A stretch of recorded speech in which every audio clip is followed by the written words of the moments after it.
വെള്ളയപ്പത്തിൻ്റെ മാവ് ബാക്കി വരുന്ന സമയത്ത് നന്നായിട്ട് മിക്സ് ചെയ്തതിന് ശേഷം മധുരത്തിന് ആവശ്യത്തിന് ശർക്കരപ്പാനി, ചെറിയ ജീരകം വറുത്ത് പൊടിച്ചത്, 1 ടീസ്പൂൺ പഞ്ചസാര, ഒരല്പം നെയ്യ്, പിന്നെ ഡ്രൈ ഫ്രൂട്ട്സ് എന്തെങ്കിലും അല്ലെങ്കിൽ നട്ട്സ് പൊടിച്ചായാലും മതി ചേർത്ത് കൊടുക്കുക. ഇതുപോലെ വിസ്കിൽ വെച്ചാകുമ്പോൾ പെട്ടെന്ന് മിക്സ് ചെയ്ത് കിട്ടും. ഇനി ഇതുപോലെ സ്റ്റീമർ വെച്ചിട്ടുണ്ട്.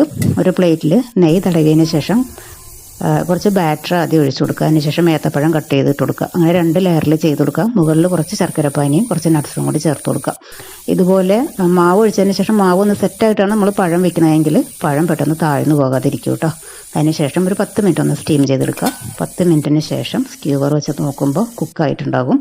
ഇനി ഇതുപോലെ കട്ട് ചെയ്ത് കൊടുക്കുക. ഹെൽത്തി ആയിട്ട് ഈവനിങ്ങിന് കഴിക്കാൻ പറ്റുന്ന നല്ലൊരു സ്നാക്കാണ്. കുട്ടികൾക്കൊക്കെ നല്ല ഇഷ്ടപ്പെടും. ചൂടാറിയതിന് ശേഷം മാത്രം കട്ട് ചെയ്തെടുക്കുക.